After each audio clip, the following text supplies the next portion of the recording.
ఉన్నాను. అంతేకాకుండా ఇక్కడ మిగతా నాయకులు, మండలాధ్యక్షులు అందరి సమక్షంలోనే గ్రామ కమిటీలు కూడా ఎక్కడ ఏ గ్రామానికి వెళ్ళినా అందరినీ కూర్చోబెట్టి వారి యొక్క ఆమోదంతో వేసినటువంటి కమిటీలండి. ఇంకా ఏదైనా సరే ఉంటే అక్కడ చిన్న చిన్న అటు ఇటు ఉన్నా అది కూడా అందరూ ఎక్కడ కూడా ఈసారి ప్రజలు మా పాడేరు నియోజకవర్గాన్ని, మన తెలుగుదేశం పార్టీని ఆమోదించకపోయినా గౌరవ ముఖ్యమంత్రి చంద్రబాబు నాయుడు గారు, ప్రధాన కార్యదర్శి మన విద్యాశాఖ మంత్రివర్యులు లోకేష్ బాబు గారు ఎంతో రోడ్లన్నింటినీ కూడా మళ్ళా నిధుల్ని కేటాయిస్తున్నారు సార్.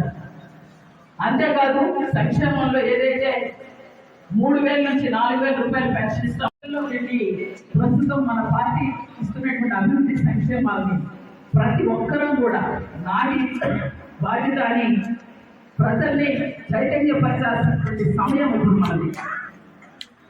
ఈ సమయాన్ని రేపు రాబోయే స్థానిక సంస్థలు, సర్పంచులు, ఎంపీటీసీ ఎలక్షన్స్ కూడా తొందరలోనే రాబోతా ఉంది. దేనికైనా ఒక రాజకీయ పార్టీ ఉందనంటే అది అధికారంలో ఉన్నప్పుడే మనం ఏదైనా ఇవ్వగలుగుతాం, ఏ పనైనా చేయగలుగుతాం. ఈరోజు మన అదృష్టము దురదృష్టము రెండు కలయిక వలన రాష్ట్రంలో మన కూటమి ప్రభుత్వం, మన బాబు గారు ముఖ్యమంత్రి అవ్వడం, పాడేరులో మనం ఆ ఎమ్మెల్యే అనేది ఓటమి పాలవడం, ఆ రెండు కూడా మనకి కొంచెం ఆనందం కన్నా చిన్న అంటే ఎలిమెంట్ పనులు అవుతాయా లేవా అన్నది ఒక ఆందోళన మనందరిలో ఉంది. ఇక్కడ మనం భయపడాల్సినటువంటి అవసరం ఏమీ లేదు. ఎందుకంటే ప్రభుత్వం నుంచి వచ్చే నిధులు మన ప్రభుత్వం ఇస్తుంది, అది ప్రజలకు బాబు గారు చెప్పడం. ఇప్పుడు అదేంటంటే సాధారణ మరణాలకి మనం ఇవ్వటం లేదు, ఓన్లీ యాక్సిడెంట్కి మాత్రమే ఆ ఇన్సూరెన్స్ ఇస్తున్నామని చెప్తున్నారు సార్. ఎందుకంటే ఈ ఏజెన్సీలో పార్టీ అసలు ఈరోజు సభ్యత్వాలు మేము ఆ రోజు 36,700 సభ్యత్వాలు చేయించాం సార్. అరకు పార్లమెంట్లో 4వ స్థానంలో మేము ఉన్నాము. పైగా ఇప్పుడు కొంతమందిని ఇంకా మళ్ళీ కొత్త వాళ్ళని కూడా సభ్యత్వాలు చేస్తున్నాం. దాదాపుగా ఒక 37,000 చిన్న దాకా మేము సభ్యత్వాలు చేయించాం సార్. ప్రస్తుతం సాధారణ మరణాలు చాలామంది కార్యకర్తలు మేము కోల్పోయాం. ఇక్కడ ఉన్నటువంటి వాళ్ళంతా పేదవాళ్లే కనుక ఏమైనా సరే ఈ ఏజెన్సీ ప్రాంతంలో ఉన్నటువంటి కార్యకర్తలకి ఆ సాధారణ మరణాలకు ఏమైనా సరే ఇన్సూరెన్స్ క్లెయిమ్ చేయడానికి ఏమైనా అవకాశం ఉంటుందేమో అని చెప్పి ఒకసారి తమరు మన జాతీయ అధ్యక్షులు, ప్రధాన కార్యదర్శి వారి దృష్టికి పెడతారని మేము మీకు విన్నవించుకుంటున్నాం సార్. అంతేకాదు ఇక్కడ ఈ పాడేరు నియోజకవర్గానికి వచ్చేటప్పటికల్లా చాలా దూరభారం సార్. చూస్తున్నారు కదా, ఎక్కడో సీలేరు నుంచి కొయ్యూరు, జీకేవీ నుంచి ఒకవైపు రావడానికి ఒక 100 కిలోమీటర్లు దూరం ఉంటుంది.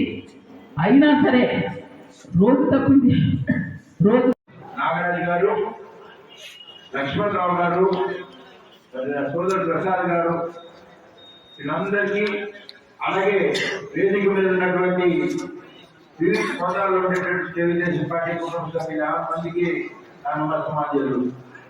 ముందుగా మహానాడు మొదలుపెట్టే ముందు పార్టీ నియమావళి ప్రకారం మనందరం పార్టీకి ప్రమాణ పత్రం చదవాల్సిన అవసరం ఉంది. నేను చదువుతాను, మీరు అందరూ చేతులు ముందుకు పెట్టాలని కోరుకుంటున్నాను.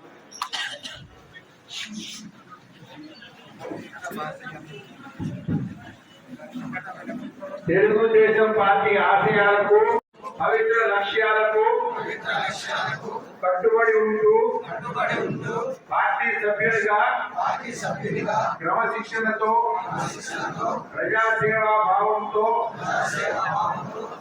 మనస వాచ కర్మేణ నిరంతరం పాటుపడుతూ నిస్వార్థంగా అవినీతి అక్రమాలకు పాల్పడకుండా దీక్షా దక్షతతో అంకిత భావంతో తెలుగుదేశం ప్రతిష్టను ప్రతిపత్తిని పరిరక్షించేందుకు ఎల్లప్పుడూ కృషి చేస్తూ పార్టీ మరియు ప్రజలు నాపై ఉంచిన విశ్వాసాన్ని వమ్ము చేయకుండా నిత్య చైతన్యంతో పార్టీకి ఉజ్వల భవిష్యత్తు కల్పించేందుకై నా వంతు కర్తవ్యాన్ని విధులను బాధ్యతాయుతంగా నిర్వర్తించగలనని ప్రమాణం చేస్తున్నాను. ధన్యవాదాలు.